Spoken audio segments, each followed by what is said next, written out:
Holder in due course से हम लोग स्टार्ट कर रहे हैं। तो होल्डर अभी तक हम लोग ने पढ़ा, होल्डर कौन होगा? जिस बंदे को बिल ऑफ एक्सचेंज वगैरह या चेक या कोई भी प्रॉमिसरी नोट दिया जाएगा जो पेमेंट रिसीव करेगा, वो हो गया हमारा होल्डर, जिसको पेमेंट ड्यू है। और अगर आप उसको पेमेंट नहीं करते हो तो वो आपके खिलाफ कोई एक्शन वगैरह भी ले सकते हो, तो वो हमारा हो गया होल्डर। अब हमारा जो नेक्स्ट टॉपिक आता है वो आता है हमारा holder in due course. Holder in due course का मतलब होल्डर ने अपना बिल ऑफ एक्सचेंज एक आगे ट्रांसफ़र कराया, मतलब ड्रॉअर ने वो चीज़ होल्डर को दी, ड्रॉई को दी, होल्डर ने अपने हिसाब से उसमें कुछ मैनिपुलेशन करा, मतलब वो चीज़ ड्रॉअर ने कंप्लीट नहीं करी, उसने केवल अपना सिग्नेचर करा और उसने वो चीज़ दे दी ड्रॉई को, मतलब जो कि होल्डर था। ड्रॉई ने वो चीज़ आगे होल्डर इन कोर्स को दे दी। जैसे यहाँ पे क्या है, ए ने कोई बिल पास किया बी को, ठीक है, ए ने बी से कोई सामान खरीदा और उसने बी को बिल दिया। ए ने बिल में अपना साइन कर दिया, लेकिन उसने अमाउंट वगैरह अभी थोड़ा ब्लैंक छोड़ दिया, मतलब कोई भी चीज़ उसने ब्लैंक छोड़ दी। बी ने आगे वो चीज़ पास कर दी सी को। बी यहाँ पे है हमारा होल्डर, सी हमारा है होल्डर इन ड्यू कोर्स। तो अब यहाँ पे हुआ ये कि ए ने बी को बोला था कि आपका 10,000 रुपये का अमाउंट है, आप उसमें भर लेना। बी ने बोला ठीक है हम भर लेंगे, लेकिन बी ने सी से मान लो 12,000 रुपये का सामान खरीदा और बी ने उसमें 12,000 रुपये भर दिए। ए लायबल केवल 10,000 के लिए ही होगा, ए 12,000 के लिए लायबल नहीं होगा, ए केवल 12,000 के लिए लायबल होगा, उससे ज़्यादा के लिए वो लायबल नहीं होगा। तो ये है हमारा होल्डर इन ड्यू कोर्स। तो यहाँ पे हम लोग पढ़ते हैं होल्डर इन ड्यू कोर्स, और यहाँ पे भी ये कि अगर चोरी वगैरह करके किसी के पास आपका बिल चला गया तो वो होल्डर इन ड्यू कोर्स नहीं है। या फिर आपने एज अ गिफ्ट इसको 10,000 रुपये दे दिए कि इसने हमें दिए 10,000, तुम ऐसे ही ले लो, वो होल्डर इन ड्यू कोर्स नहीं है। आपने इससे भी कुछ सर्विसेज ली हैं, इस वजह से आप उसको पेमेंट कर रहे हो और पेमेंट में आपने बिल पास कर दिया है, तो वो बंदा होल्डर इन ड्यू कोर्स बनेगा। एज अ गिफ्ट वगैरह अगर आप किसी को बिल देते हो तो वो होल्डर इन ड्यू कोर्स नहीं माने जाते हैं। तो holder in due course means any person who for consideration become possessor of promissory note, bill of exchange और check और pay और endorsee thereof। तो जिसने आपके लिए कुछ सामान वगैरह आपको दिया है या सर्विसेज वगैरह दिए हैं, इसलिए आपने उसके पोजेशन में अपना बिल वगैरह ट्रांसफ़र करा है। Before the amount mention in it becomes payable, मतलब इससे पहले कि वो बिल आपको पे होता, आपने आगे उसको ट्रांसफ़र कर दिया कि हमें इतना अमाउंट मिलना ही है, आप रख लो, आप अपने हिसाब से उसको ऑनर करवा लेना। Without having sufficient cause to believe that any defect existed in the title, लेकिन अगर ट्रांसफरर के टाइटल में डिफेक्ट है तो ट्रांसफरी को भी बेटर टाइटल नहीं मिल सकता है। यहाँ पे क्या एग्जाम्पल है, इसमें 2-3 हमारे कंडीशंस हो सकते हैं, मतलब कुछ भी फ्रॉड वगैरह हो सकता है। तो A draws a cheque of 5,000 and hand its over to B by way of gift. B is a holder, B is a holder but not a holder in due course as he does not get a check for value and consideration, क्योंकि उसको gift में मिला है, इस वजह से जो B है वो होल्डर इन ड्यू कोर्स नहीं माना जाएगा। तो हमने यहाँ पे आपको केवल एक एग्जाम्पल कोट करा था कि किस तरीके से हम बन सकते हैं। ये केवल एक कंडीशन है, हर कंडीशन में यही नहीं है कि A ने साइन किया बाकी ब्लैंक छोड़ दिया, कुछ भी इसमें कंडीशंस आ सकती हैं। तो केवल ये वाला एग्जाम्पल लेके हम लोग होल्डर इन ड्यू कोर्स नहीं पढ़ेंगे, आगे इसके और जब पॉइंट्स आएंगे तो हम आपको और एग्जांपल्स उसके हम लोग पढ़ेंगे। तो यहाँ पे लेकिन हमारी 3 पार्टीज़ होंगी, जो एक बंदे को पास ऑन करेगी और वो तीसरे बंदे को पास ऑन करेगा, तो वो होगा हमारा होल्डर इन ड्यू कोर्स, जो हमारा तीसरा बंदा है। तो यहाँ पे एज अ गिफ्ट 5,000 रुपये का बिल दिया गया है, तो यहाँ पे ये जो बी है वो होल्डर इन ड्यू कोर्स नहीं है। क्यों? क्योंकि बी ने उसको कोई सर्विसेज वगैरह दी ही नहीं है। B is a holder, B gift as a gift उसको एक्सेप्ट कर रहा है, ठीक है, वो होल्डर है, लेकिन वो होल्डर इन ड्यू कोर्स नहीं है, क्योंकि वो फॉर कंसिडरेशन नहीं। उसका टाइटल भी गुड होगा, सही होगा, वो होल्डर की डेफिनेशन में लेकिन आएगा, वो होल्डर इन ड्यू कोर्स की डेफिनेशन में नहीं आएगा। On a bill of exchange of 1 lakh rupees, हम लोग ने यहाँ पे एक पॉइंट क्या पढ़ा था कि आपको वही टाइटल मिलेगा जो टाइटल जिस बंदे ने आपको वो गिफ्ट ट्रांसफ़र करा है उसका है। बिल ऑफ एक्सचेंज था 1 लाख रुपए का, X acceptance to bill is fraud, X ने वो बिल कहीं गलत जगह से एक्सेप्ट करा, गलत तरीके से एक्सेप्ट करा 1 लाख रुपए का, बाद में एक्स ने किसी से कोई सामान खरीदा और उसने फॉरवर्ड कर दिया वो 1 लाख रुपए का बिल उसको, A takes the bill from his customer, from his customer, ये कस्टमर इनका एक्स है, for the value and in good faith, मतलब ए ने एक्स से वो बिल एक्सेप्ट किया अपने कस्टमर के लिए, and in good faith before the bills become payable, state with reason whether A can be considered as a holder in due course and whether he can receive the amount, A जो है वो holder in due course है, क्यों, क्योंकि उसने कुछ goods वगैरह पास करे इसलिए उसने वो बिल एक्सेप्ट करा, लेकिन जो एक्स है उसका टाइटल डिफेक्टिव है, इस वजह से ए का टाइटल भी डिफेक्टिव होगा, ए के पास केस वगैरह करने का कोई भी राइट नहीं है। According to Section 9 of Negotiable Instrument Act, holder in due course mean any person who for consideration become the possessor of promissory note, bill of exchange or check if payable to bearer or payee or endorsee thereof, if payable to order before the amount in it become payable and without having sufficient cause to believe that any defect existed in the title of the person from whom he delivered his title. As A in this case prima facie became the possessor of bill for value and in good faith before the bill become payable, he can be considered as the holder in due course, क्यों, क्योंकि उसने good faith वगैरह में लिया, for consideration लिया, लेकिन क्योंकि x ने वो चीज़ फ्रॉड करके हासिल करा था तो एक्स का ही टाइटल जो है वो गुड नहीं है, तो ए का भी टाइटल गुड नहीं माना जाएगा।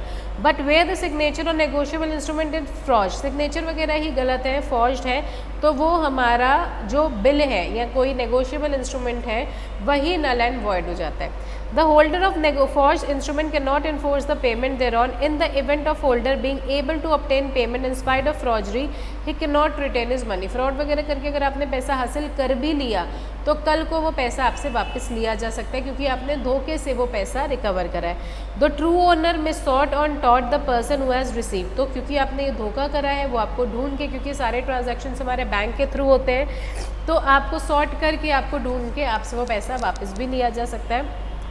This principle is universal and corrected by reason whereof even a holder in due course is not exempt from it. A holder in due course is protected when there is defect in title. आपको protection मिलेगी कि आपके खिलाफ कोई case वगैरह नहीं किया जाएगा। मान लो ए भी आगे वो बिल किसी को पास कर देता है एक्स के भरोसे पे, ए की तो कोई गलती नहीं थी, उसने तो इन गुड फेथ ही वो बिल हासिल किया था, जो अल्टीमेटली केस होगा वो एक्स के ऊपर ही होगा क्योंकि धोखा एक्स ने किया था, ए ने नहीं। हाँ, लेकिन ए जो है वो अमाउंट रिकवर नहीं कर पाएगा, क्यों, क्योंकि जिस बंदे से उसने वो बिल लिया है उसी बंदे का टाइटल ठीक नहीं था। तो अगर ओरिजिनल होल्डर का टाइटल ठीक नहीं है तो वो होल्डर अगर आगे किसी को पास करता है गुड फेथ में तो उसका जो होल्डर इन ड्यू कोर्स है उसको भी सही तरीके से पेमेंट नहीं मिलेगी। हाँ, लेकिन वो ओरिजिनल होल्डर के ऊपर केस फाइल कर सकता है। होल्डर इन ड्यू कोर्स बनने के कुछ एसेंशियल्स हैं कि गिफ्ट वगैरह में या ऐसे ही चैरिटी में, डोनेशन में आपको वो बिल या नेगोशिएबल इंस्ट्रूमेंट ना मिले, आपने कोई गुड्स पास ऑन करे हैं या कोई सर्विसेज पास ऑन करी हैं तभी आपको वो चीज़ दी गई है। The holder must have paid valuable consideration to become the holder in due course when given as gift, आपको होल्डर माना जाएगा, आपको पेमेंट पूरी मिलेगी, आपके पास रिसीव करने का पूरा राइट है, लेकिन आपको होल्डर इन ड्यू कोर्स नहीं बोला जाएगा, आपको केवल होल्डर ऑफ नेगोशिएबल इंस्ट्रूमेंट बोला जाएगा। Holder must acquire the instrument before its maturity, bill का मतलब ही क्या हुआ कि अभी वो मैच्योर नहीं हुआ। अगर एक्स ने पेमेंट ले ही ली है तो वो आपको बिल तो पास नहीं करेगा, तो वो अपने नाम पे बिल बना के आपको पास करेगा, तो आप केवल होल्डर होगे। होल्डर इन ड्यू कोर्स का मतलब क्या हुआ, बिल ड्रॉअर ने होल्डर को दिया और होल्डर ने एक थर्ड पार्टी को दिया, तो वो जो थर्ड पार्टी होती है वो हमारी होल्डर इन ड्यू कोर्स होती है। होल्डर ने भी वो चीज़ गुड फेथ में एक्वायर करी है तभी होल्डर इन ड्यू कोर्स को भी बेटर टाइटल मिलेगा। अगर होल्डर का ही एक अच्छा टाइटल नहीं है तो होल्डर इन ड्यू कोर्स का भी बेटर टाइटल नहीं होगा। Instrument must be complete and regular on it's base, instrument भले ही एक्स ने अपने हिसाब से उसमें चीज़ भरी, जैसे कि हमने आपको एग्जांपल में बताया, लेकिन जब वो बिल आपको मिला, आपने पढ़ा, आपको गुड फेथ में वो मिला और आपने पढ़ा कि तो वो बिल्कुल तरीके से, अच्छी तरीके से कंप्लीट था। हो सकता है ड्रॉअर से होल्डर ने जब लिया तो ड्रॉअर ने इनकम्प्लीट बिल दिया हो, लेकिन जब वो होल्डर इन ड्यू कोर्स को पास किया गया तो वो बिल्कुल कंप्लीट था। He must have receive the instrument either by the पेई और द पोजेसर। पेई कौन हुआ, होल्डर, या पेई ने अगर किसी और अपने एजेंट या सर्वेंट वगैरह की कस्टडी में दिया हुआ है तो, लेकिन आपने डायरेक्टली ड्रॉअर से नहीं लिया, आपने पेई या होल्डर से लिया है और आपने गुड फेथ में लिया है। आपने जब बिल को चेक किया था तो वो हर तरीके से कंप्लीट था, उसमें कोई भी प्रॉब्लम वगैरह नहीं थी। यहाँ तक क्लियर है सबको?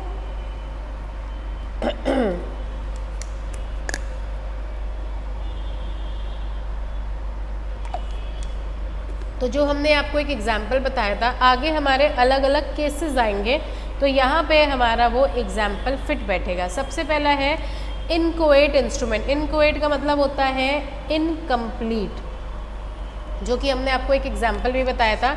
ए ने इनकम्प्लीट बिल बी को दिया, लेकिन ए ने बोला कि केवल 10,000 रुपये भरना, बी ने 12,000 भर के आपको दे दिया। आप 12,000 बी से रिकवर करोगे, लेकिन बी ए से केवल 10,000 रुपये ही रिकवर कर सकता है, क्योंकि ए ने बोला था 10,000 ही भरना और आपने ये उसने आप पे भरोसा दिखाया कि तुम बिल भर लेना, आपने उसके भरोसे का फ़ायदा उठाया। तो अगर तो ये प्रूफ वो कर देता है कि अथॉरिटी से एक्सीड करके बिल को भरा गया है, तो जितनी अथॉरिटी उसने दी थी आप केवल उतना ही उससे डिमांड कर सकते हो। इनकोएट का मतलब होता है इनकम्प्लीट। तो जो हमने आपको एग्जाम्पल बताया तो वो इस केस में फिट बैठेगा।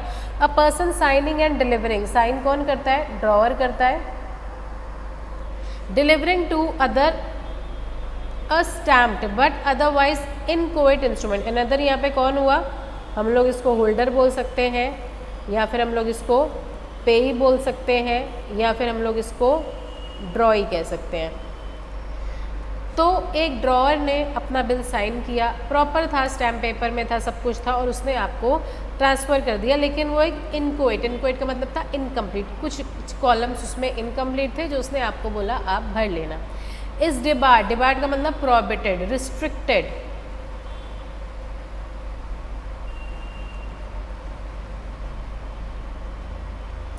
From asserting as against the holder in due course that instrument has not been filled in accordance with the authority given by him, the stamp being sufficient to cover the amount। तो जो holder in due course है वो तो देख रहा है कि original drawer का साइन भी है, स्टैम्प पे भी है, सब कुछ ठीक है, लेकिन आपने भी जो इनकम्प्लीट चीज़ें थी वो ड्रॉअर के इंस्ट्रक्शन के अकॉर्डिंग ही भरनी है, अपने अकॉर्डिंग आपको नहीं भरनी है।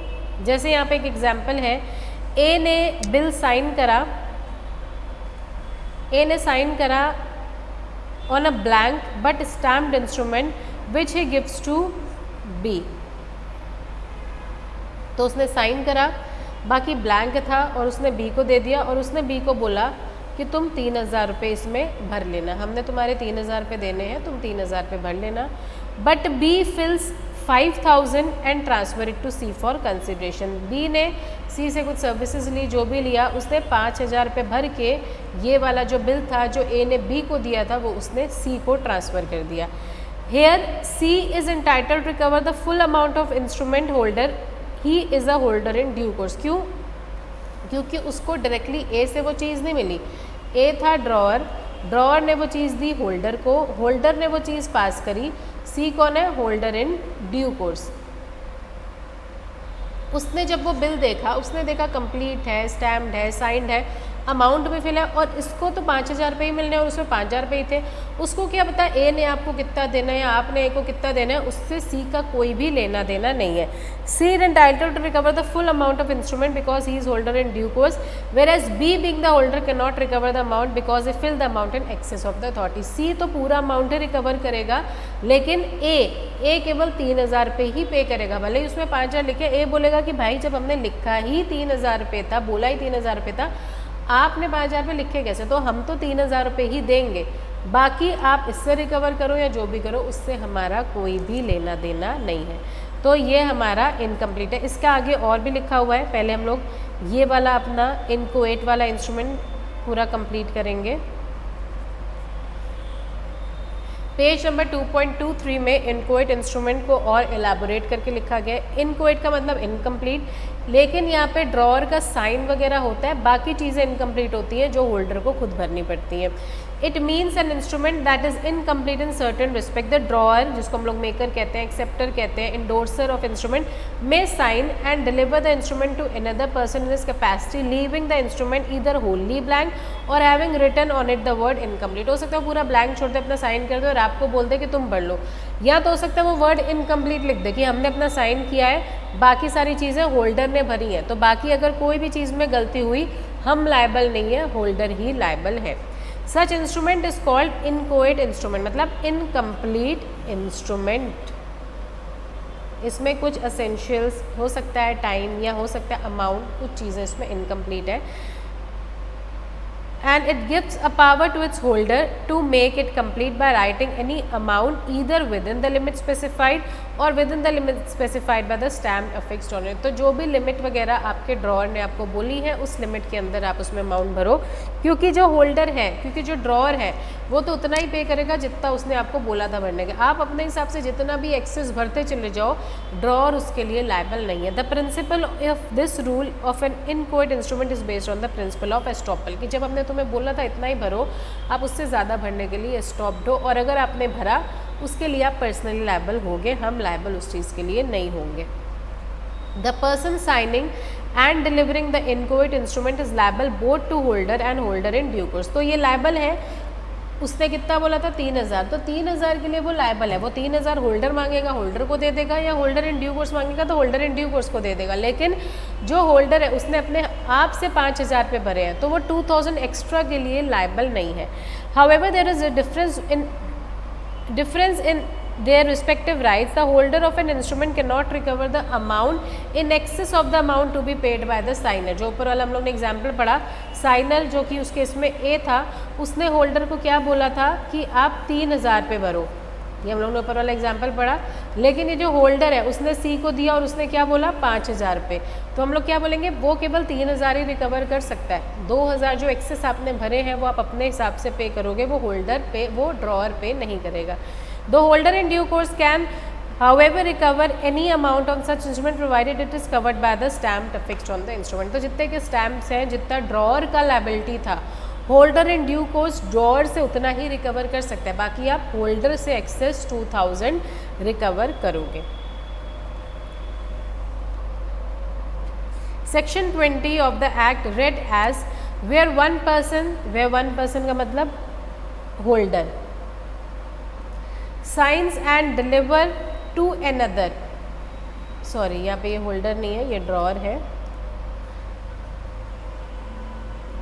अनदर आएगा हमारा होल्डर, यहाँ पे जिसको हम लोग पे ही कहेंगे। Where one person signs and deliver to another a stamped paper stamped in accordance with the law relating to negotiable instrument then enforced in India। then enforced का मतलब जिस समय ये negotiable instrument बनाया गया होगा उस समय का जो भी एक्ट या अमेंडेड प्रोविजन होगा उसके अकॉर्डिंग उसने स्टैंपिंग करी है, साइनिंग करी है, either wholly blank or having written there on an incomplete negotiable instrument. यहाँ तो उसने अपना साइन कर, लेकिन साइन ड्रॉअर का मैंडेटरी है, ड्रॉअर साइन करेगा, बाकी हो सकता है वो पूरी चीज़ ब्लैंक छोड़ दे या साइन करके लिख दे इनकम्प्लीट, कि हमने केवल इनकम्प्लीट का मतलब क्या हुआ, ये एक तरीके से वो होल्डर इन ड्यू कोर्स को वार्निंग दे रहा है कि हमने केवल साइन किया है, बाकी जो भी चीज़ें भरी गई हैं उसके लिए होल्डर लायबल होगा, हम लायबल नहीं होंगे, हमने ये जिम्मेदारी क्योंकि होल्डर को दी है। तो या तो उसने पूरा ब्लैंक छोड़ दिया है या तो उसने इनकम्प्लीट लिख दिया है। ही thereby gives prima facie authority to the holder thereof to make or complete as the case may be upon it a negotiable instrument for any amount specified therein and not exceeding the amount covered by the stamp। लेकिन उसने क्या बोला था कि केवल 3000 पे भरना, उससे ज़्यादा नहीं। The person to signing shall be liable upon such instrument in the capacity in which is sign. तो हमने साइन किया था 3000 की कैपेसिटी में, उसके लिए हम लायबल हैं, लेकिन आप 10,000 भरो, 20,000 भरो, हम उसके लिए लायबल थोड़ी, हमने जो आपको बोला है उतना ही अमाउंट भरोगे। To any holder in due course, तो हम होल्डर की तरफ भी लायबल हैं या हम होल्डर इन ड्यू कोर्स की तरफ भी लायबल है। कोई भी बंदा हमसे पैसा लेने आएगा हम देंगे, लेकिन केवल 3000 पे, क्योंकि उसके अलावा हमने आपको अथॉरिटी नहीं दी थी, अथॉरिटी केवल दी थी 3000 रुपये की, उससे ज़्यादा की नहीं। Provided that no person other than the holder in due course shall recover from person delivering the instrument anything in excess of the amount intended by him to be paid thereon. तो no person other than person in due course, तो holder in due course recover करेगा from the person, किस person से, holder से, जो access आपने mention कर दिया है। ड्रॉअर तो वो एक्सेस अमाउंट पे नहीं करेगा, लेकिन हमने तो आपके साथ 5000 का ट्रांजैक्शन करा है, ड्रॉअर तो लायबल है केवल 3000 रुपये के लिए, तो जो 2000 एक्सेस है वो आप हमको पे करोगे।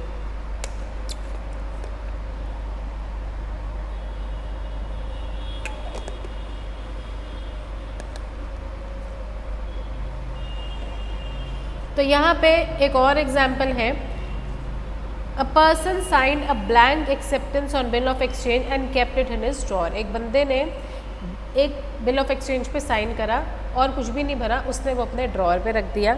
The bill was stolen by X ने वो साइन किया हुआ बिल चुरा लिया, उसमें कोई अमाउंट वगैरह मेंशन नहीं था। एक्स ने उसकी ड्रॉअर से वो बिल चुराया और उसमें 20,000 रुपये लिख दिए और एक इनोसेंट बंदे को 20,000 रुपये का सामान खरीद के वो बिल दे दिया। इनोसेंट बंदा कौन हुआ? ये बंदा कौन हुआ? ये बंदा ड्रॉअर है जिसका साइन है, ये जो एक्स है वो होल्डर है और ये जो इनोसेंट पर्सन है वो होल्डर इन ड्यू कोर्स है। तो हम लोग अज्यूम करते हैं ये ए है, ये बी है, ये सी है। It was held that the signer to the blank acceptance was not liable to the holder in due course because he never delivered the instrument। तो A तो वैसे भी liable नहीं है क्योंकि उसको तो कभी पता ही नहीं था कि हमने आपको पेमेंट करना है या हमने किसी को भी पेमेंट करना है, क्योंकि हमने तो ये बिल किसी को पास ऑन किया ही नहीं है, ये बिल तो चोरी किया गया है। Further as a condition of liability the signer as a maker drawer endorser must deliver the instrument to another. तो मेकर की लाइबिलिटी तो तब आएगी ना जब वो ये बिल किसी को पास करेगा, हमने तो ये बिल किसी को पास ऑन किया ही नहीं है। Furthermore the paper so in absence of delivery the signer is not liable. तो हमने कोई चेक साइन करके अगर अपनी ड्रॉअर पे रखा है, हमने जब किसी भी बंदे को पास ऑन नहीं करा, हमारी लाइबिलिटी ना होल्डर की तरफ है ना होल्डर इन ड्यू कोर्स की तरफ है। Furthermore the papers to sign and deliver must be stamped in accordance with the law prevalent at the time of signing and on delivering, otherwise the signer is not stopped from showing that the instrument was filed without his authority. तो अगर तो ये proof कर देता है वो कि हमने तो कभी ये पास ऑन किया ही नहीं, हमने तो साइन करके बस अपनी ड्रॉअर में ही रखा था, तो वो ना होल्डर की तरफ लाइबल है ना वो होल्डर इन ड्यू कोर्स की तरफ लाइबल है। एम्बिगुअस इंस्ट्रूमेंट, एम्बिगुअस का मतलब हम लोग ने क्या पढ़ा था? कुछ कन्फ्यूजन वगैरह है, कुछ समझ नहीं आ रहा है, जो मतलब हर चीज़ उसमें क्लियर नहीं लिखी है, तो हमें उसकी कुछ चीज़ें अनक्लियर लग रही हैं या फिर हमें कन्फ्यूजिंग लग रहा है वो चीज़, किसी भी कॉन्टेक्स्ट में हमें कन्फ्यूजन है। Ambiguous instrument, section 17 of the act read as where an instrument may be construed either as promissory note or bill of exchange, the holder may at his election treat it as either instrument shall be then henceforward treated accordingly. Thus an instrument is vague and cannot be clearly identified either as bill of exchange or promissory note, it is ambiguous। तो यहाँ पे कुछ confusion है, यहाँ पे कोई चीज़ unclear है। वो चीज़ unclear ये है कि ये जो हमें बिल मिला है वो बिल ऑफ एक्सचेंज है या फिर ये प्रॉमिसरी नोट है, तो हमें कन्फ्यूजन हो रही है कि हम इसको क्या माने। Section 17 provides that holder may at his discretion, discretion मतलब एट हिज डिसीजन या फिर opinion, treat it as either the instrument shall thereof be treated accordingly. तो वो अगर कोई इंस्ट्रूमेंट नेगोशिएबल इंस्ट्रूमेंट क्लियर नहीं है, चेक तो हमें पता है चेक्स अलग ही होते हैं, बाकी अगर कन्फ्यूजन है कि ये जो बिल है ये बिल ऑफ एक्सचेंज है या फिर ये बिल प्रॉमिसरी नोट है, तो होल्डर अपनी तरफ से उसको कुछ भी मान सकता है। लेकिन अगर एक बार आपने उसको बिल ऑफ एक्सचेंज मान लिया तो कल को आप उसको प्रॉमिसरी नोट नहीं मानोगे, एक बार अगर आपने उसको प्रॉमिसरी नोट मान लिया तो कल को आप उसको बिल ऑफ एक्सचेंज नहीं मानोगे। Section 17 provides that the holder may at his discretion treat it as either and that instrument shall thereafter be treated accordingly. तो ईदर का मतलब या तो आप उसको प्रॉमिसरी नोट की तरह मान लो या फिर आप उसको बिल ऑफ एक्सचेंज की तरह मान लो, और हमेशा thereafter be treated accordingly का मतलब फिर हमेशा आपके ऊपर या तो बिल ऑफ एक्सचेंज के प्रोविजंस लागू होंगे अगर आपने बिल ऑफ एक्सचेंज माना है उसको, और अगर आपने उसको प्रॉमिसरी नोट माना है तो आपके ऊपर हमेशा प्रॉमिसरी नोट्स के प्रोविजन लागू होंगे, आप उसको ऑल्टर नहीं कर सकते हो। दस आफ्टर एक्सरसाइजिंग हिज ओपिनियन कि हम इसको बिल ऑफ एक्सचेंज मानेंगे या फिर हम इसको प्रॉमिसरी नोट मानेंगे, the holder can not change that it is the other kind of instrument. तो बाद में आप ये नहीं कह सकते नहीं यार हम इसको प्रॉमिसरी नोट मानना चाहते हैं या बिल ऑफ एक्सचेंज। तो अगर स्टार्टिंग में ही कन्फ्यूजन है कि ये क्या चीज़ है तो आपने जो उसको माना है वो मैच्योरिटी तक वही चलेगा। और अगर कोई कन्फ्यूजन है तो यहाँ पे इसके 2 पॉइंट्स हैं एम्बिगुअस के। पहला तो कन्फ्यूजन है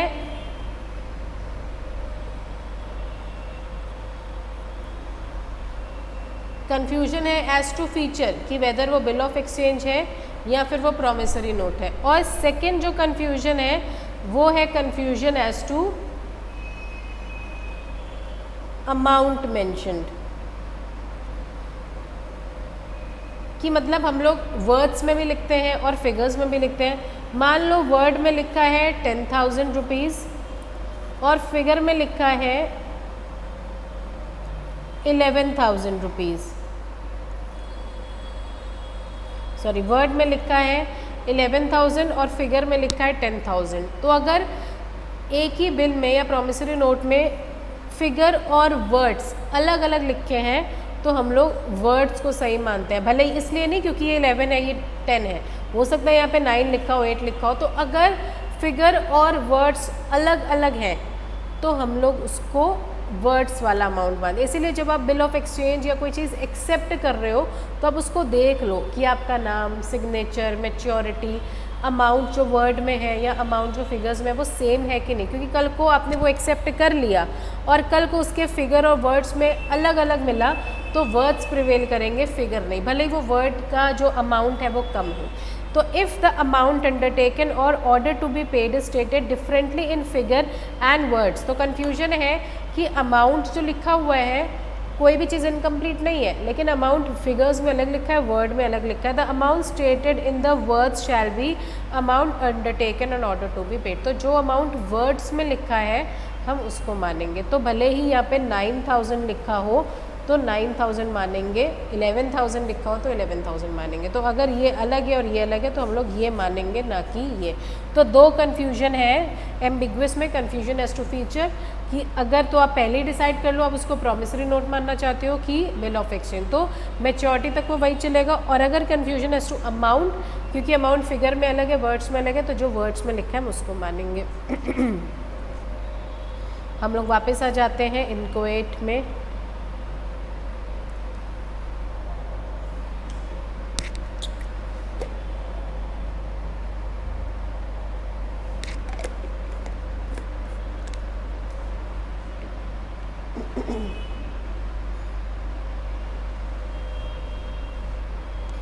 उसके बाद है फिक्टिशियस। फिक्टिशियस का मतलब होता है एक तरीके से हमें पता ही नहीं है, कोई चीज़ अनआइडेंटिफाइड है।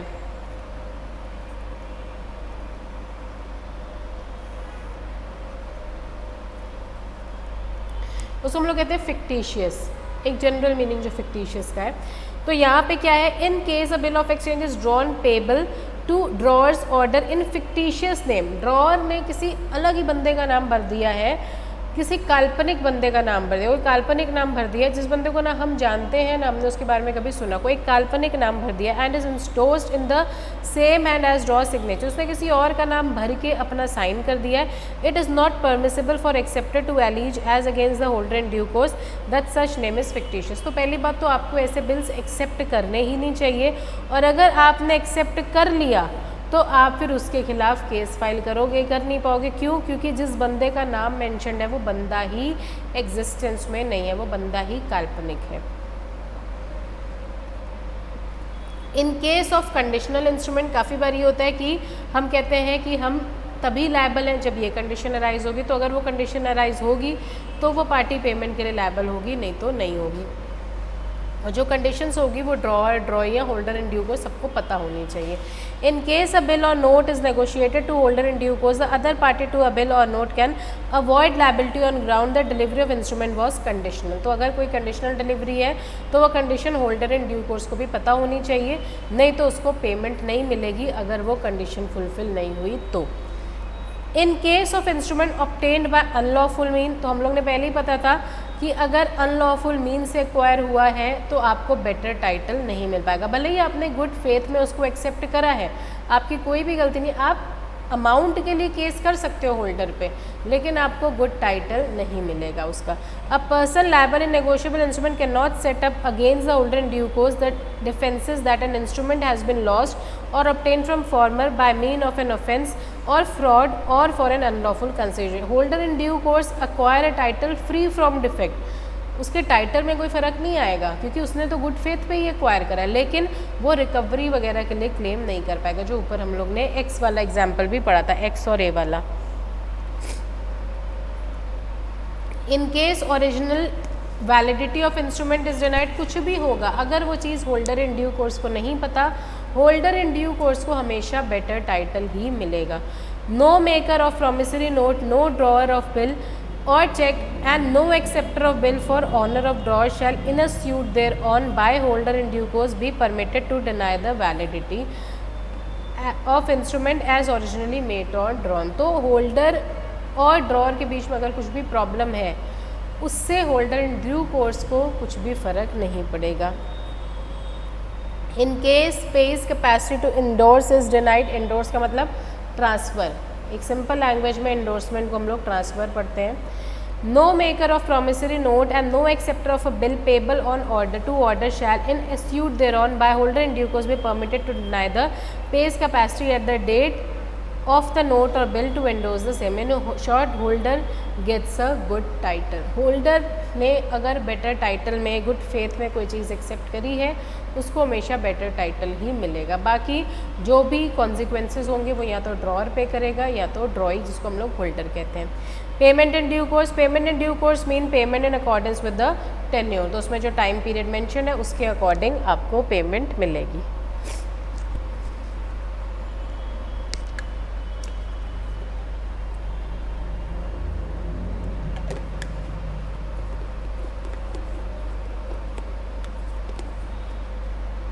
उसके बाद आता है बियरर इंस्ट्रूमेंट, ऑर्डर इंस्ट्रूमेंट हम लोग पढ़ चुके हैं। बियरर का मतलब क्या हुआ कि अगर किसी का नाम वगैरह मेंशन नहीं है, जो भी बंदा उसको बैंक में प्रेजेंट करने आएगा उस बंदे को बैंक पेमेंट दे देता है। ये इंक्वायरी किए बिना कि बिल ऑफ एक्सचेंज आप ही को दिया गया था फिर या फिर आपने ये बिल ऑफ एक्सचेंज एक्वायर कहाँ से किया, इससे बैंक को कोई भी लेना देना नहीं है। bearer instrument or other instrument, bearer instrument, it is an instrument where the name of the payee is blank, where the name of a payee specified with the words or bearer or the last endorsement is blank। मतलब बहुत बार अगर transfer भी हुआ है तो आखिरी transferee का नाम उसमें लिखा नहीं है, तो जिस भी बंदे के हाथ में वो चीज़ चली गई वो बंदा बैंक उसको लेके जाएगा और उसको वो ऑनर करवा लेगा। ऑर्डर का मतलब जिस बंदे का नाम लिखा हुआ है उसी को मिलेगा, या फिर उसने अगर बैंक को ऑर्डर करा है कि मेरे बिहाफ में आप इस बंदे को पे कर देना तो बैंक पे करेगा। ऐसे ही किसी बंदे को पे नहीं करेगा। अगर कोई भी बंदा ऐसे ऑर्डर चेक लेके आता है, ऑर्डर इंस्ट्रूमेंट लेके आता है तो इंक्वायरी की जाती है कि जिस बंदे का नाम है आप उसी के रिप्रेजेंटेटिव हो या फिर आपको ये नेगोशिएबल इंस्ट्रूमेंट मिला कहाँ से। It is an instrument which is payable to person or payable to a person or his order payable to order of a person. तो जिस बंदे का नाम है उसको या फिर उसके ऑर्डर पे किसी दूसरे बंदे को। इनलैंड इंस्ट्रूमेंट एंड फॉरेन, मतलब ये इंडिया में बना और इंडिया में नेगोशिएट किया गया, ये आउट ऑफ इंडिया है। जिस देश में ये बिल ऑफ एक्सचेंज चल रहा है उसी देश के कानून लागू होंगे। तो इंडिया में इंडिया के होते हैं, बाहर के कानून लागू होंगे।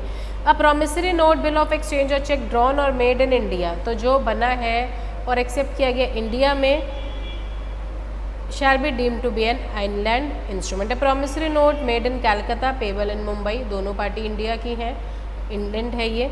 अ bill drawn in Varanasi, person in Jodhpur, भले ही पेबल सिंगापुर में है लेकिन हम तो जोधपुर में ही दे रहे हैं ना, तो हमारे लिए वो इनलैंड ही होगा। फॉरेन इंस्ट्रूमेंट जो ड्रॉ या पे या एक्सेप्ट किया गया है फॉरेन में, वो फॉरेन है। Any instrument in not so drawn made और पेबल शैल बी डीम, तो ऊपर वाले के अकॉर्डिंग मतलब इंडिया में बना और एक्सेप्ट किया गया वो इनलैंड है, तो जो इंडिया में बना और एक्सेप्ट नहीं किया गया वो हमारा फॉरेन है। In other words, bill drawn outside India on a person resident in और outside India, made payable in India, हमने वो बाहर बनाया है भले ही वो पेबल इन इंडिया, जैसे इन्होंने बोला इंडिया में बना, इंडिया में एक्सेप्ट किया गया, पेबल भले ही बाहर है, हमें उससे कोई लेना देना नहीं है, लेकिन बनाया इंडिया के बाहर गया, इंडिया के बाहर बनाया गया, इंडिया के बाहर के ही बंदे को दिया गया, पेबल भले ही इंडिया में है। तो जो भी चीज़ इंडिया के बाहर बनी है या बाहर पे हो या पेबल भले इंडिया में हो, लेकिन जो दोनों पार्टीज़ हैं वो इंडिया के बाहर की हैं, जिस समय बिल बनाया गया था उसको हम लोग फॉरेन इंस्ट्रूमेंट कहते हैं। तो फॉरेन के केस में लायबिलिटी क्या होगी, मेकर की।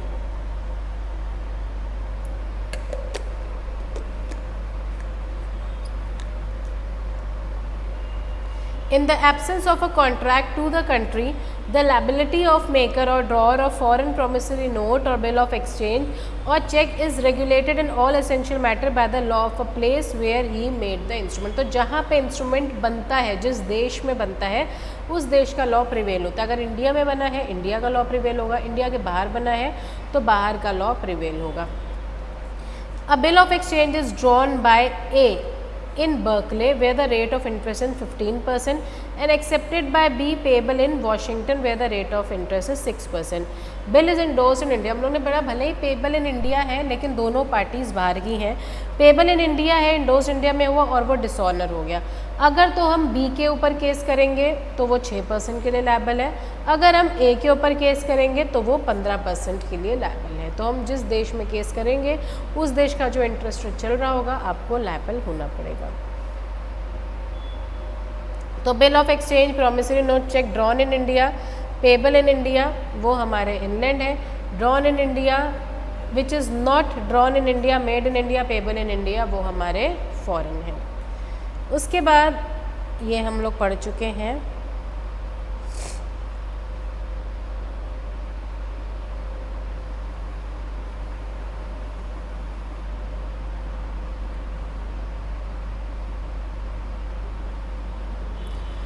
Demand and time instrument.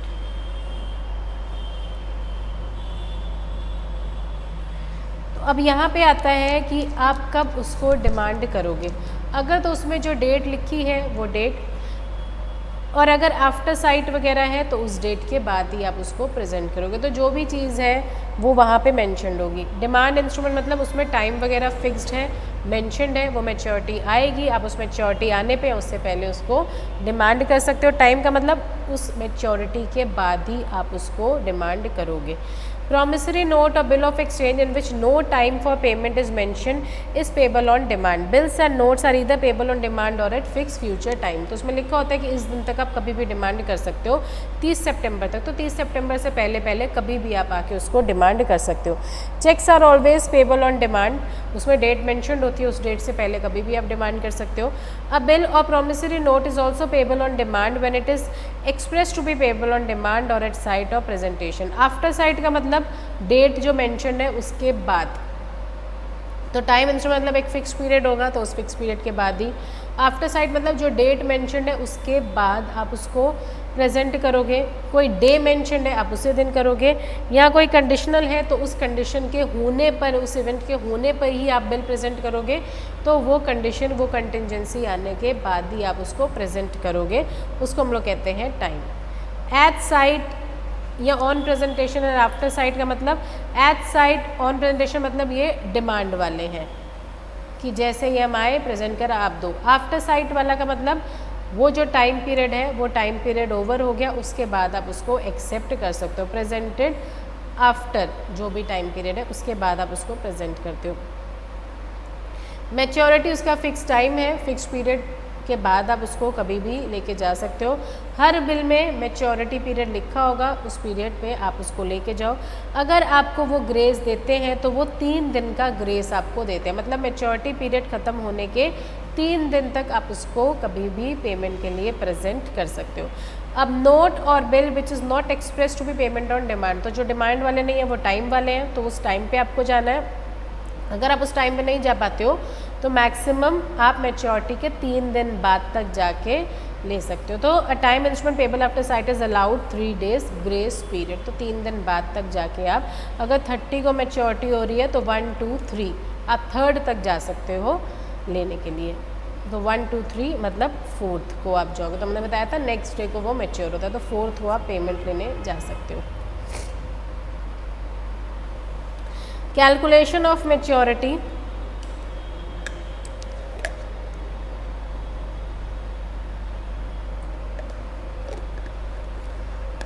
Calculation तो यही है मैच्योरिटी पे। आफ्टर साइट है तो आफ्टर 3 days का आपको ग्रेस मिलेगा। ये एक एक्सेप्शनल केस है, mostly in case of Feb आता है। मैच्योरिटी होनी आपकी 30 तारीख को, लेकिन जो फेब है वो केवल 18 दिन का है, तो आप 28 दिन का है तो आप 28 को ले सकते हो। If a month in which the period would terminate has no corresponding day, तो the period shall be held to be to terminate on the last day of the month. तो इसमें एक एग्जाम्पल है, जैसे 29th का instrument था which is made payable eight 1 month after, 1 महीने बाद। 1 महीने बाद मतलब 29th, मतलब मैक्सिमम आप 30 को जा सकते हो। अगर तो ग्रेस पीरियड अलाउड नहीं है तो ग्रेस पीरियड होगा, आफ्टर साइट है तो 3 दिन का ग्रेस पीरियड भी है। तो अभी हम लोग ग्रेस की, the instrument is at maturity on 3rd day after, तो वो लोग कह रहे हैं हमने ग्रेस पीरियड भी अगर चूज़ कर लिया तो 29 मतलब 30, 31, 2 मतलब 3rd को आप जा सकते हो। लेकिन यहाँ पे मैच्योरिटी ही फरवरी में है, तो मैच्योरिटी कब हो जाएगी 28। वैसे तो 29 का है, तो 28 के बाद हम लोग 1, 2, 3 गिन लेंगे तो 28 को मैच्योरिटी है, तो 1st, 2nd, 3rd मार्च, तो 4th मार्च को हम लोग मानेंगे। और अगर यहाँ पे फेब की जगह कोई और मंथ होता तो हम लोग कोई दूसरा मंथ मानते उसके बाद आता है a negotiable instrument dated 30th August is made payable 3 month after. तो 30th अगस्त है, 3 महीने के बाद उसकी मैच्योरिटी। तो अगस्त, सितंबर, अक्टूबर, नवंबर। नवंबर होता है हमारा 30 का, 1, 2, 3, तो 3rd को उनकी मैच्योरिटी है। पेबल कब होगा 4th को उनको वो पेबल हो जाएगा। हम लोग ने क्या पढ़ा था कि नेक्स्ट डे को आप जाके मैच्योर करवा सकते हो। अ promissory note or bill of exchange dated 31st August is made payable 3 month after. वही है 3rd दिसंबर को उसकी मैच्योरिटी है। अगस्त, सितंबर, अक्टूबर, नवंबर और उसके बाद 3 दिन आपने दिसंबर के ग्रेस के अगर जोड़ लिए तो 3rd को आप मैच्योरिटी कराओगे, 4th को आपको वो पेबल हो जाएगा।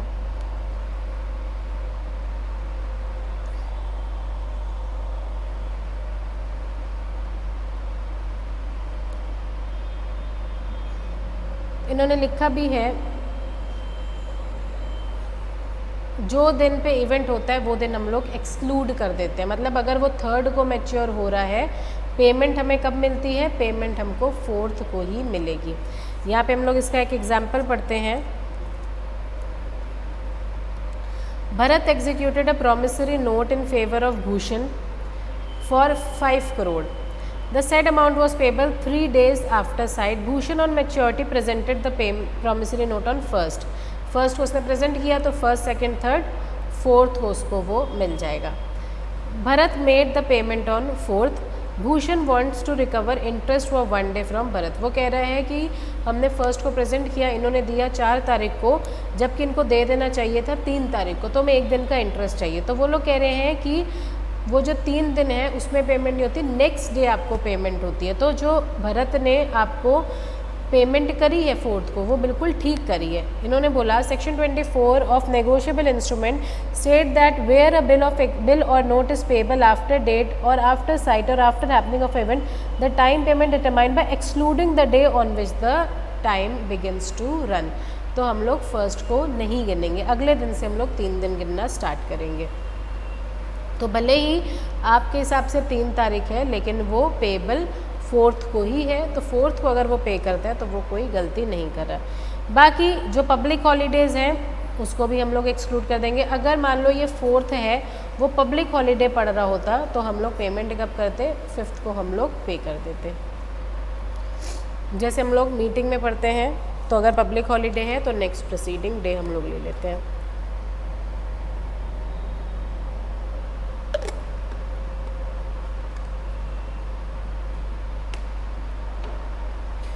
उसके बाद आता है नेगोशिएशन का मतलब transfer and negotiable instrument. One of the essential characteristic of negotiable instrument that it is freely transferable from one person to another. ये जो बिल्स हैं, प्रॉमिसरी नोट है, वो फ्रीली ट्रांसफरेबल है ताकि ट्रेडिंग वगैरह में हमें कोई प्रॉब्लम ना आए। The rights in negotiable instrument can be transferred from one person to another by negotiation. mere transfer करने से एक बंदे से दूसरे बंदे तक आप ये चेक्स हैं, बिल ऑफ एक्सचेंज है, प्रॉमिसरी नोट है, मतलब ये जो बिल्स, ये हमारे मैच्योर, ये नेगोशिएबल इंस्ट्रूमेंट है, आप इनको ट्रांसफ़र कर सकते हो। According to section 14 of negotiable instrument act, where a negotiable instrument is transferred by one person with a view to constitute the person holder thereof, the instrument is deemed to have been negotiated. तो जब हमने ये बंदा ये negotiable instrument किसी और को transfer करके उसको होल्डर बना दिया है, हम लोग कहते हैं हमने अपना बिल या नेगोशिएबल इंस्ट्रूमेंट नेगोशिएट कर दिया, मतलब ट्रांसफ़र कर दिया है। Thus there is a transfer of ownership of instrument. तो जैसे हमने अपने एजेंट को दिया या फिर हमने चुरा लिया, उसमें हमें ओनरशिप वगैरह नहीं मिलती। तो आपको ओनरशिप मिलनी चाहिए। ओनरशिप का मतलब जैसे ही आप इसको प्रेजेंट करो आपको पेमेंट मिल जाएगी, एक तरीके से holder in due course. Negotiable instrument में भी negotiated either by delivery when these are payable to bearer or by endorsement and delivery when these are payable at order. मतलब वो बियरर भी हो सकते हैं, ऑर्डर्ड भी हो सकते हैं। बियरर का मतलब जिसको भी ट्रांसफ़र कर दिया, अगर वो बियरर है बैंक इंक्वायरी नहीं करेगा कि एक्चुअली में आपको ही ट्रांसफ़र किया गया था कि नहीं, और अगर वो ऑर्डर्ड है तो जिसका नाम लिखा हुआ है लास्ट ट्रांसफरी का केवल उसी को मिलेगा। Promissory note, bill of exchange or cheque payable to bearer is negotiate by mere delivery, जो पेबल टू बियरर है। Promissory note, bill of exchange जो पेबल टू ऑर्डर है, उसमें प्रॉपरली नाम वगैरह मेंशन्ड होता है कि किसको हम लोग ये दे रहे हैं, उसी बंदे को पेमेंट मिलेगी। Negotiation by delivery subject to provision of section 58, मतलब वो आपने अनलॉफुल मीन वगैरह से नहीं लिया है, चोरी वगैरह से नहीं लिया, तो आपको ये जो मिला है ट्रांसफ़र वो एक वैलिड है और एक गुड वैल्यू का है और आपको एक बेटर टाइटल मिलेगा। A promissory note, bill of exchange or check delivered on condition that it is not to take effect except in certain event is not negotiable unless such event happens। तो अगर वो conditional है, जो हम लोगों ने लिखा कंडीशनल भी हो सकता है, तो जब तक वो कंडीशन अराइज नहीं होती तब तक आपको पेमेंट नहीं मिलेगी। A holder A, the holder of negotiable instrument payable to bearer deliver is to B agents to give the B the instrument is negotiated. तो वो बियरर है, हमने बी को ट्रांसफ़र कर दिया बी के एजेंट को ताकि तुम बी को दे देना, तो वो हमारा वैलिड नेगोशिएशन है। A, the holder of negotiable instrument payable to bearer which is in the hand of A's banker who is at the time the banker of B directs the banker to transfer the instrument to B's credit in banker's account with B. The banker does so and accordingly now possesses the instrument as B's agent. The instrument has been negotiated. A एक banker है जिसने B को कोई negotiable instrument देना है, उसने B के banker को बोला कि ये नेगोशिएबल इंस्ट्रूमेंट लेके B के अकाउंट को तुम क्रेडिट कर दो, मतलब B के अकाउंट में पैसा डाल दो। तो बी के बैंक एक तरीके से बी का एजेंट है जिसने ए के कहने पे आपके अकाउंट में उतना पैसा ट्रांसफ़र कर दिया है, मतलब बी आपका ए और बी के बीच में जो ट्रांसफ़र हुआ, भले ही उनके बैंकर्स के थ्रू हुआ, ए के बैंकर ने बी के बैंकर को बोला, तो भी ये हमारा जो ट्रांसफ़र है वो एक वैलिड है।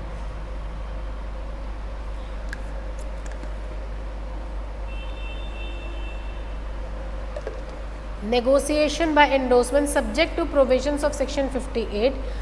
A promissory note, bill of exchange or check payable to order is negotiated by the holder by endorsement and delivery। Proper तरीके से मेंशन करेंगे तब हम आपको ट्रांसफ़र करेंगे, अगर वो पेबल है तो, क्योंकि उसमें आपका नाम वगैरह सब मेंशन होगा कि हम किसको दे रहे हैं, क्योंकि वो बियरर नहीं है, तो जिसका नाम मेंशन होगा उसी बंदे को पेमेंट मिलेगी। Delivery of instrument, importance of delivery negotiation. Negotiations में नेगोशिएबल इंस्ट्रूमेंट की डिलीवरी इंपॉर्टेंट है, क्योंकि आपने बोल दिया ये तुम रखो, और वो बिल ऑफ एक्सचेंज रख भी आपने लिया, तो वो बंदे को पेमेंट कैसे मिलेगी, तो आपको उसको वो चीज़ ट्रांसफ़र करनी पड़ेगी। एक्चुअल का मतलब जब आपने एक्चुअली में उसके हाथ में दिया, और कंस्ट्रक्टिव मतलब उसके हाथ में ना दे के आपने उसके नाम पे बैंक में चेक लगा दिया या उसके प्यून को दे दिया, लेकिन उसके बेनिफिट के लिए दिया, उसको हम लोग कहते हैं constructive. The delivery of an instrument is essential where the instrument is payable to bearer or order for effecting the negotiation। तो ट्रांसफ़र आप कर रहे हो तो मतलब आपको डिलीवरी करनी पड़ेगी। हमने बोला कि ये फ़ोन हमारी तरफ से तुम्हारे लिए गिफ्ट, और वो फ़ोन भी हम ही रख लें, तो आप बोलोगे ये कैसा गिफ्ट है जो आप ही ने रखा हुआ है। तो अगर हम आपको कोई चीज़ पास कर रहे हैं तो वो चीज़ भी आपको हैंड ओवर करनी पड़ेगी। The delivery must be voluntary and the object of delivery should be to pass the property in instrument to person to whom it is delivered। मतलब वो वॉलेंट्री होनी चाहिए, गुड वैल्यू पे होनी चाहिए, फॉर कंसिडरेशन, मतलब हम हो सकता है आपको गिफ्ट में दें, या हो सकता है हम आपने हमारे लिए कुछ सर्विसेज दिया तो हम दें, लेकिन वो अनलॉफुल नहीं होनी चाहिए। डिलीवरी जो है वो एक्चुअल भी हो सकती है, जब एक्चुअली में जिस बंदे को हम पेमेंट देना चाह रहे हैं हमने उसको दिया, वो एक्चुअल है। कंस्ट्रक्टिव का मतलब उसके अकाउंट में डायरेक्टली लगवा दिया या उसके एजेंट वगैरह को दिया, मतलब डायरेक्टली उस बंदे को ना दे के उसके बिहाफ में हमने किसी बंदे को दिया या उसके बैंकर को दे दिया। Actual delivery take place when the instrument changes hands physically हमने आपको वो दे दिया। कंस्ट्रक्टिव का मतलब हमने देना वो आपको ही है, लेकिन डायरेक्टली आपको ना दे के आपके बिहाफ में आपके एजेंट को, क्लर्क को, आपके बैंकर को, आपके सर्वेंट को हमने दे दिया, लेकिन उनके केवल पोजेशन में है, वो ऑर्डर्ड इंस्ट्रूमेंट है वो आपका ही, नाम आप ही का है, ओनर आप ही हो, उनके केवल पोजेशन में है।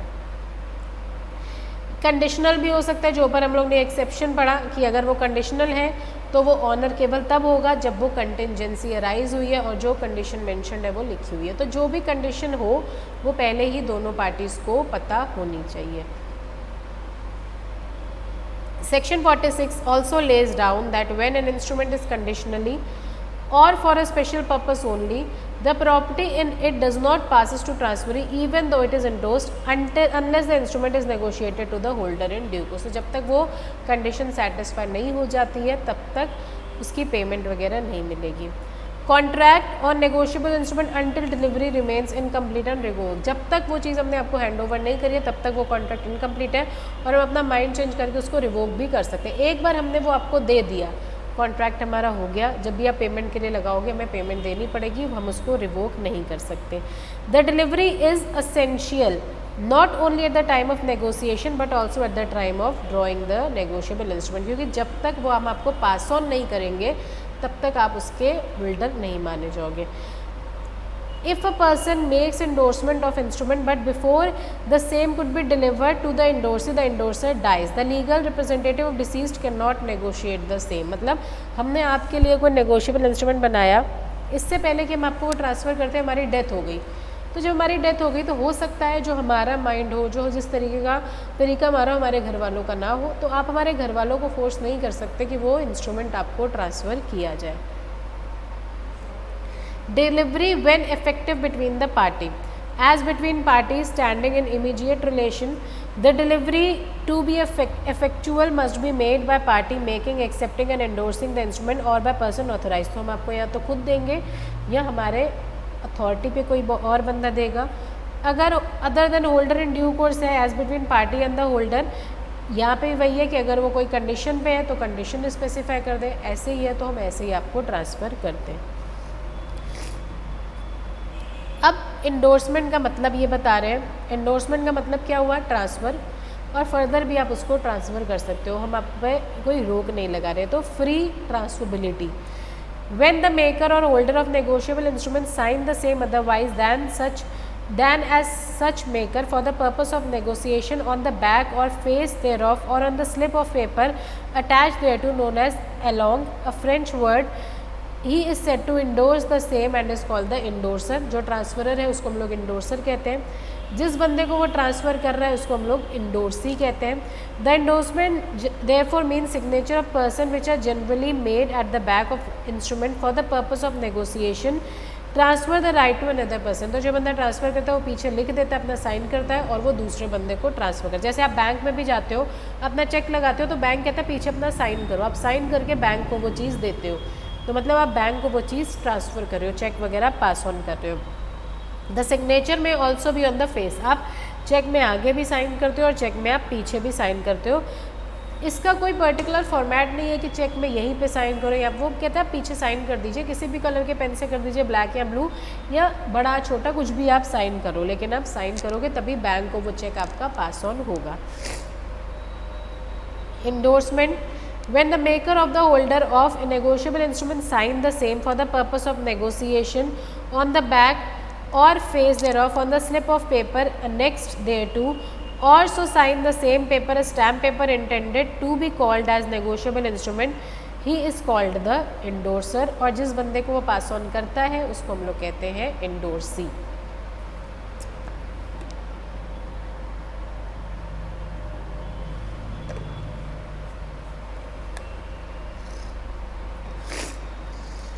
उसके बाद हमारा एक एग्जाम्पल है, X who is the holder of negotiable instrument write on the back thereof pay to Y your order and sign the instrument। In such a case X is deemed to have endorsed the instrument to Y। तो उसने लिखा Y को भी ये दे देना, या वो अगर ऑर्डर करता है तो किसी और बंदे को उसके कहने पे दे देना।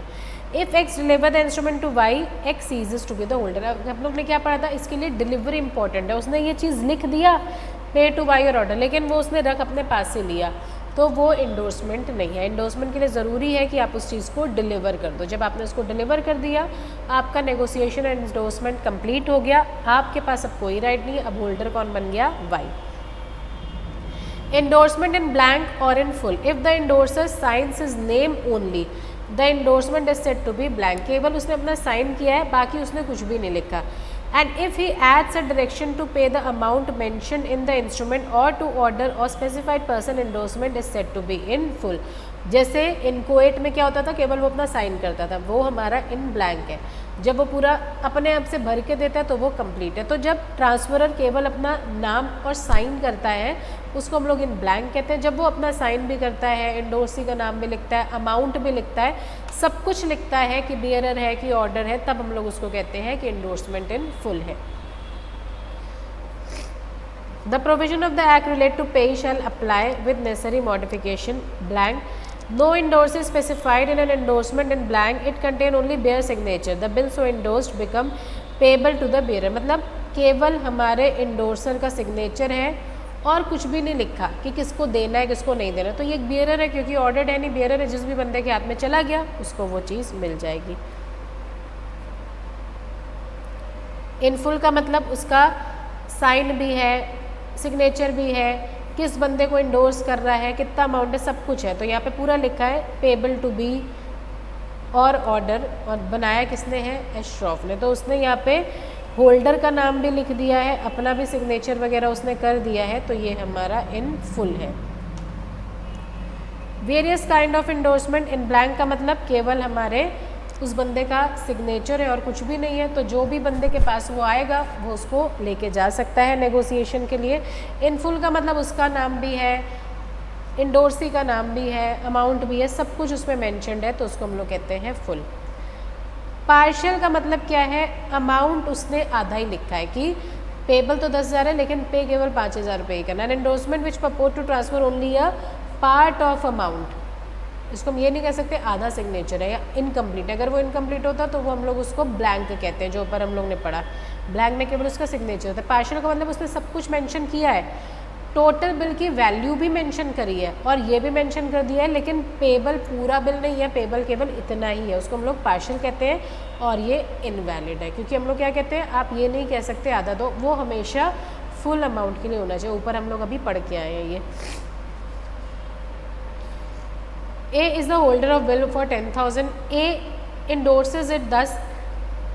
कैसे वो लिखता है, पे बी और ऑर्डर 5,000 कि ये बिल है तो 10,000 का, लेकिन बी को या वो जिस भी बंदे को ऑर्डर करे उसको केवल 5,000 ही पे करना, तो वो हमारा इनवैलिड है.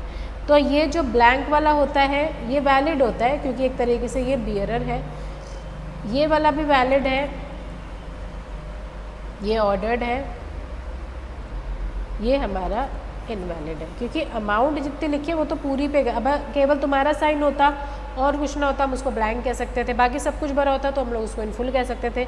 सब कुछ भरा है लेकिन तुमने लिख दिया इतना अमाउंट देना इतना ना देना, वो हमारा इनकम्प्लीट जो है, वो पार्शियल जो है वो सही नहीं है, वो इनवैलिड है. Second part of section 56 state that if a bill has been paid in part, the fact of part payment may be endorsed on the instrument and it may then be negotiated for residue. लेकिन by chance अगर किसी bank ने 5,000 ही पे कर दिया, लिखा भी और बैंक ने भी एक्सेप्ट कर लिया, 5,000 रुपये पे कर दिया, तो रिमेनिंग 5,000 के लिए होल्डर अभी क्लेम कर सकता है. ए में बी इंडोर्स्ड पे A or order 5,000 being the unpaid. तो वो आगे लिख सकता है इस तरीके से कि अनपेड में 5,000 है, 5,000 का ही बिल है उसको पे कर दो, ये वैलिड है. लेकिन इस तरीके से लिखना कि 10,000 का बिल और 5,000 पे करो, वो हमारा इनवैलिड है. रिस्ट्रिक्टिव का मतलब क्या है, हमने कुछ कंडीशंस लगा दी. कंडीशनल है कि आगे तुम ट्रांसफ़र नहीं कर सकते हो या इस तरीके से आपने ये ट्रांसफ़र करोगे, तो हमने रिस्ट्रिक्शन, ये मोस्टली फर्दर ट्रांसफरेबिलिटी पे रिस्ट्रिक्शन लगाता है.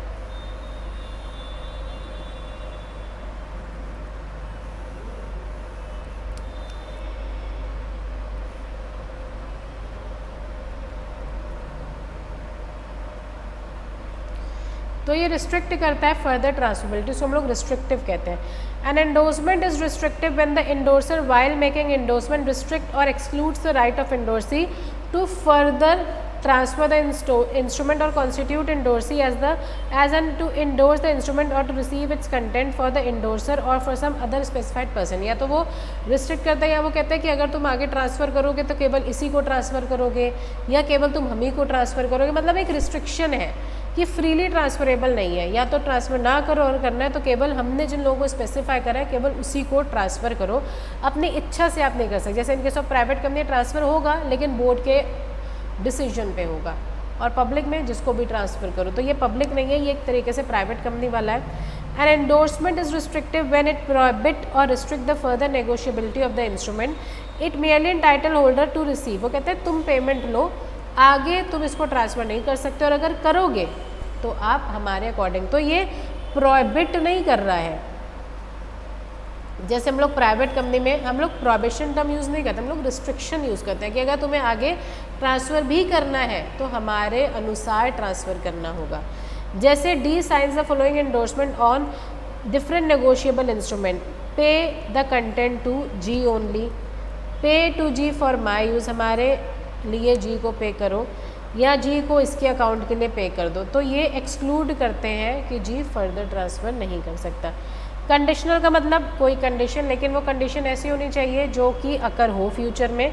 Section 52 gives power to endorser to insert in endorsement by express word a stipulation excluding or limiting his own liability to the holder by making such liability or the right of endorsee to receive an amount due thereon upon the happening is specified event, although such event may never happen। मतलब वो conditional है, वो एक contingent है, और क्या contingency है, वो दोनों पार्टीज ड्रॉअर और ड्रॉई के बीच में ये बिल बनाते समय ही तय हो गई थी। ऐसा नहीं कि बाद में ड्रॉअर ने अचानक से वो चीज़ बताई, होल्डिंग के टाइम पे, एंडोर्समेंट के टाइम पे ही ये कंडीशन हम लोग ने आपस में डिसाइड कर ली थी और आप भी सहमत हो। तो अगर वो कंटिंजेंसी अराइज होगी तब तो ये ट्रांसफ़र होगा, अगर वो कंटिंजेंसी अराइज नहीं हुई तो फर्दर आप उसको ट्रांसफ़र नहीं कर सकते। कंडीशनल एंडोर्समेंट के कुछ 4 फीचर है, किस तरीके से आप उसको कंडीशनली एंडोर्स कर सकते हो। Conditional endorsement can be achieved by endorser in any of the following ways। sans recourse, recourse का मतलब क्या होता है, लिमिटिंग माई लायबिलिटी, हमारी कोई रिस्क नहीं है तो नॉट एट माई रिस्क। तो यहाँ पे इंडोर्सर जो है, जो हमारा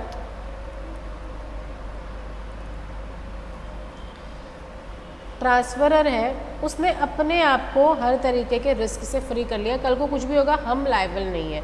bye excluding his liability, example the holder of bill may endorse it 10 pay A or order without recourse to me. वो कह रहा है तुम ए को पे करो या उसके ऑर्डर में जिसको ही पे करो, लेकिन कुछ भी दिक्कत आती है हमारी कोई लायबिलिटी नहीं है। पे A or order San recourse, तो अगर सैन रिकोर्स टर्म यूज़ है मतलब हमारा जो ड्रॉअर है उसने अपने आप को, ट्रांसफरर जो है उसने अपने आप को हर रिस्क से बचा लिया। पे order at his own risk, मतलब उसके रिस्क पे करो, हमारी कोई भी लायबिलिटी हम इनकर नहीं करेंगे। तो इंडोर्सर ने, ट्रांसफरर ने अपने आप को सारी लायबिलिटीज से मुक्त कर लिया है। लायबिलिटी डिपेंडेंट ऑन कंटिंजेंसी, या फिर उसने एक कंडीशन बता दी है कि हमारी लायबिलिटी केवल तभी अराइज होगी जब ये कंडीशन होगी, अगर ये कंडीशन नहीं हुई हमारी लायबिलिटी कभी भी अराइज नहीं होगी। फैकल्टेटिव के मतलब इसने बोला है कि इन केस कभी भी ये बिल डिसऑनर होता है, हमारी लायबिलिटी डिसऑनर के टाइम पे नहीं आएगी। तो डिसऑनर के टाइम पे जो इंटरेस्ट लगता है या काफ़ी बार पीनल कॉन्सिक्वेंसेज या लीगल सूट होता है, हमारी उस केस में कोई भी लायबिलिटी नहीं आएगी। It endorser by express was abandon का मतलब खत्म कर देता है some right or increases liability under the instrument.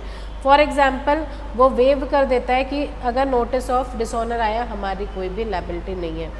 या sans frais endorsement, when endorser does not want to endorsee or any subsequent holder to incur any expense on his account on the instrument। वो कहता है तुम जो भी करो हम बाकी कॉन्सिक्वेंसेज के लिए लायबल है, लेकिन जो भी खर्चा हो रहा है आगे ट्रांसफ़र में या किसी भी केस में, किसी भी एक्सपेंस में हम अपना हिस्सेदारी नहीं देंगे। तो आगे इसको ट्रांसफ़र करना, स्टैंपिंग है, जो भी है, हम अपना कोई भी खर्चा इसमें नहीं लगाएंगे।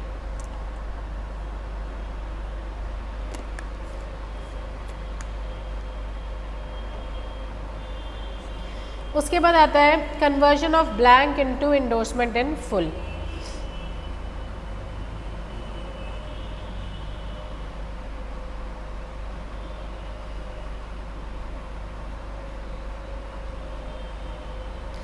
तो ब्लैंक था, उसने साइन कर दिया था, लेकिन कुछ चीज़ें उसने इंडोर्सी को बोल दी थी कि तुम भर लेना। जैसे ऊपर हम लोगों ने इनक्वेट में पढ़ा कि ड्रॉअर ने अपना साइन कर दिया, बाकी उसने होल्डर को बोल दिया तुम भर लेना। वैसे यहाँ पे है, हमने जब उसको ट्रांसफ़र करना था हमने अपना साइन कर दिया, बाकी हमने आपको बोला कि आप अपने हिसाब से उसको भर लेना। आपके कहने पे इंडोर्सी यहाँ ट्रांसफरी ने अपने हिसाब से भर लिया, उसको हम लोग कहते हैं conversion of endorsement in blank into endorsement in full. लेकिन जो हमने आपको अथॉरिटी दी है कि यही भरना, इतना अमाउंट भरना, आपको उतना ही भरना है, क्योंकि हम उतने के लिए ही लायबल है, उससे ज़्यादा के लिए हम लायबल नहीं हैं। The holder of negotiable instrument endorsed in blank may without signing his own name by writing above endorser signature a direction to pay to any other person as endorsee convert the endorsement in blank into endorsement in full and holder does not hereby incur the responsibility of endorser। तो इंडोर्सर का signature है, endorsee ने इंडोर्सर के signature के ऊपर अपना signature नहीं किया, वहीं पे लिख दिया कि इस बंदे को इतना पे कर दो, और जो लायबिलिटी है वो इंडोर्सर की होगी, हमारी लायबिलिटी नहीं है, क्योंकि ये सिग्नेचर इंडोर्सर का है। According to section 55, if a negotiable instrument after having been endorsed in blank is endorsed in full, the amount of it cannot be claimed by endorser in full except by the person to whom it has been endorsed in full or by one who derives title through such person। तो केवल जिस बंदे को वो pass on हुआ है वही इंडोर्सर से पेमेंट लेने की लिए राइट रखता है, लेकिन उतना ही जितना इंडोर्सर ने बोला है। अगर वो इनकम्प्लीट है, इंडोर्सर ने अपने मन से एक्स्ट्रा अमाउंट वगैरह भरा है, उसके लिए इंडोर्सर लायबल नहीं है। ए is a payee holder of bill. A endorses it in blank and deliver is to B. A ने एक ब्लैंक इंडोर्समेंट बी को दिया कि तुम इसको फुल में कन्वर्ट कर लो। बी ने उसको फुल में करके सी को दे दिया, यहाँ से ब्लैंक आया था, बी ने उसको भरा और फुल में कर दिया। C without endorsement transfer the bill to D. C ने वो चीज़ ट्रांसफ़र कर दी डी को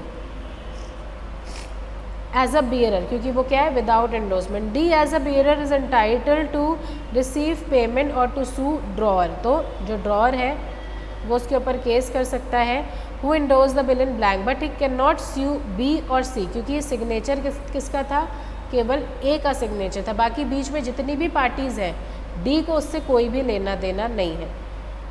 सी कैन स्यू बी, लेकिन सी जो है उसको बिल किसने दिया था, बी ने, वो बी के ऊपर केस कर सकता है, बी ए के ऊपर केस कर सकता है। लेकिन जो डी है, डी तो बियरर है, उसको तो मेयर डिलीवरी से ट्रांसफ़र किया गया है, वो केवल ए के ऊपर केस कर सकता है, क्योंकि उसको यही पता है कि ए का साइन है, बाकी बीच में कितने ट्रांसफर्स हुए वो हमें कोई भी लेना देना नहीं है। तो ये ऊपर वाली सारी पार्टीज़ फिर लायबल होंगी डी को पे करने के लिए, लेकिन क्योंकि सिग्नेचर केवल ए का है तो स्यूट तो ए के खिलाफ ही होगा, बाकी आपस में वो लोग जितना भी कंट्रीब्यूट करें। The endorser in full is only liable to the holder who made title directly through his endorsement। तो ए ने डायरेक्टली अपना साइन किया था तो डी केस तो ए के ऊपर करेगा, बाकी ए अगर ये क्लेम कर देता है, प्रूफ कर देता है कि हमने बी को दिया, बी ने सी को दिया, तो ये लोग आपस में अपना अपना हिस्सा कंट्रीब्यूट करेंगे। इसके एसेंशियल्स क्या है, इंडोर्सर का तो सिग्नेचर होना ही चाहिए, ब्लैंक का मतलब ये नहीं कि पूरा ब्लैंक, इंडोर्सर का सिग्नेचर है, अपना केवल उसने साइन करा और उसने आगे उसको पास ऑन कर दिया। पास ऑन क्यों किया गया, ट्रांसफ़र वगैरह के लिए पास ऑन किया गया, वही जो हम लोग ने ऊपर पढ़े थे। Endorser who excludes his own liability और मेक इट कंडीशनल। काफ़ी बार जब वो उसको साइन करता है तो वो कुछ एक्सप्रेसली लिख सकता है कि भले ये ब्लैंक है, हमने तो साइन किया लेकिन ये भले ही ब्लैंक है, लेकिन आगे जितने भी ट्रांसफर्स होंगे उसमें हमारी कोई भी लायबिलिटी नहीं होगी, वो ये चीज़ मेंशन कर सकता है। ब्लैंक का मतलब अमाउंट या फर्दर ट्रांसफरीज का नाम मेंशन नहीं है, बाकी वो अपना साइन तो करेगा और एक्सप्रेसली वो लिख भी देगा कि आगे हमारी कोई भी लायबिलिटी नहीं है, या फिर हम इतने अमाउंट तक ही लायबल होंगे, या फिर इस कंडीशन के आने पर ही हम लायबल होंगे, उसके अलावा हम किसी भी तरीके से लायबल नहीं होंगे।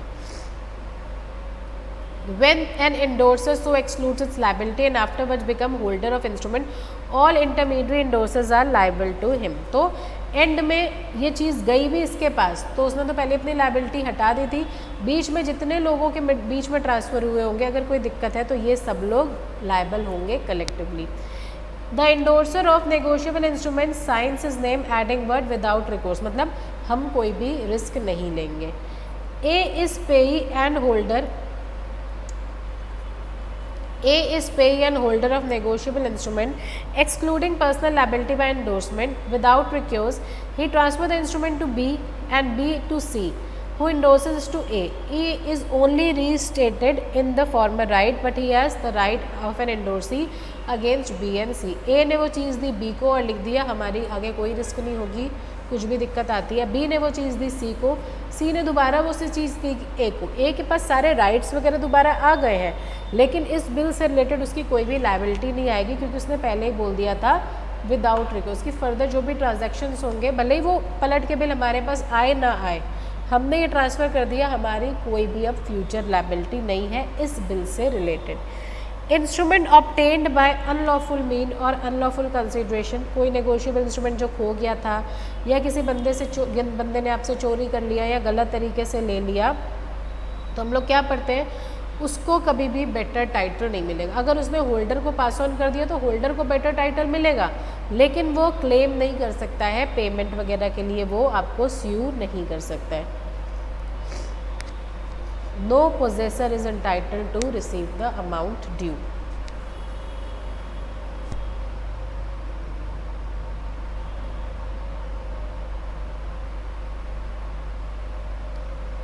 ठीक है, इतना हम लोग रखते हैं। इंस्ट्रूमेंट एक्वायर्ड आफ्टर डिसऑनर से हम लोग कल स्टार्ट करेंगे, तो इतना आप लोग रीड कर लेना, कोई भी प्रॉब्लम आएगी तो कल हम लोग ये स्टार्ट करेंगे। Thank you.